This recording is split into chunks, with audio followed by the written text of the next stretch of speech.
Hello, അസ്സലാമു അലൈക്കും. എല്ലാവർക്കും സുഖം തന്നെയല്ലേ?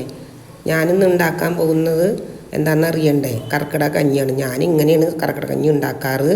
ഇതിലേക്ക് വേണ്ട ആവശ്യമുള്ള സാധനങ്ങൾ ആസാളി, അതുപോലെ ഉലുവ, പിന്നെ അരിക്ക് പകരം ഞാൻ നവരനെല്ലിൻ്റെ അരിയാണ് ചേർക്കുന്നത്. നവരനെല്ലിൻ്റെ അരി നല്ല വേവുണ്ട്, പോരാത്ത നല്ല ചോറ് പോലെ കിടക്കുള്ളൂ. അപ്പോൾ എന്ത് വിചാരിച്ചെന്നാൽ ഒന്ന് ക്രഷ് ചെയ്ത് ചെറിയ അരി പോലെ ആക്കിയിട്ടാണ് വേവിച്ചെടുക്കുന്നത്.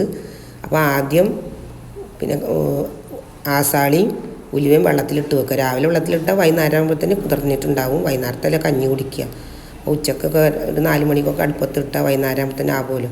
അങ്ങനെ കഞ്ഞിൻ്റെ അരി ഒരു മൺകുടുക്കയിലാണ് അടുപ്പത്താണ് വേവിക്കുന്നത്. ആദ്യം അരി എടുക്കുക, ആവശ്യത്തിന് അരി എടുക്കുക, പിന്നെ 3-4 ഗ്ലാസ് വെള്ളം ഒഴിക്കുക. എന്നിട്ട് അത് നല്ലപോലെ വേവിച്ച് വരുമ്പോൾ അരി ഏകദേശം വെന്തെന്ന് കണ്ട വെള്ളത്തിലിട്ട ഉലുവ ഇടുക, പിന്നെ ആസാളി ഇടുക. ഈ ആസാളി ഉലുവയും നല്ല തിളച്ച് പോകാൻ സാധ്യതയുണ്ട്, അതുപോലെ നല്ല വേവുണ്ട്. അപ്പോൾ നല്ലപോലെ വേവിച്ചെടുക്കണം. എന്നിട്ട് അതിന് ശേഷം വേവാനായി എന്ന് കണ്ട പിന്നെ ചേർക്കുന്നത് ചെറിയ ഉള്ളിയാണ്. ചെറിയ ഉള്ളിയും വെളുത്തുള്ളിയും ചെറുതായി എരിഞ്ഞ് അതിലേക്ക് ഇടുക.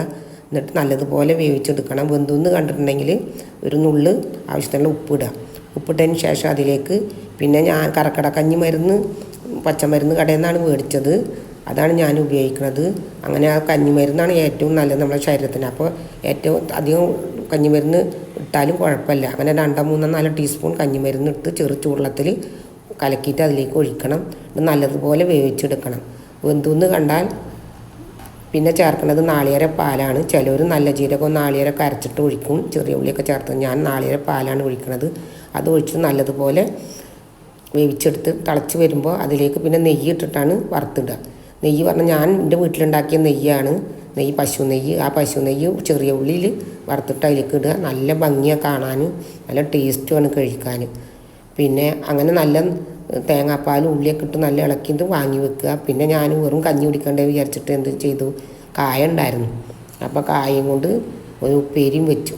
ചെറുകായും കൊണ്ട് നല്ലൊരു ഉപ്പേരിയും വെച്ചു. അങ്ങനെ ചെറുകായും കായുപ്പേരിയും കൂടിയാണ് കഞ്ഞി കുടിച്ചത്. ഏറ്റവും നല്ലതാണ് ശരീരത്തിന്. കർക്കിടക മാസത്തിൽ ഞാൻ എല്ലാ കൊല്ലം കർക്കിടക മാസത്തിൽ കഞ്ഞി വെക്കാറുണ്ട്. അപ്പോൾ എല്ലാവരും ഇതുപോലെ കർക്കിടകം കഴിഞ്ഞാൽ ഇത് ഉണ്ടാക്കി നോക്കുക. കഴിക്കണമെന്ന് ഏറ്റവും നല്ലതാണ് ശരീരത്തിന്. അപ്പോൾ എല്ലാവരും ഉണ്ടാക്കിയിട്ട് നോക്കിയിട്ട് അഭിപ്രായങ്ങൾ കമൻറ്റിൽ അറിയിക്കാൻ മറക്കരുത് കേട്ടോ.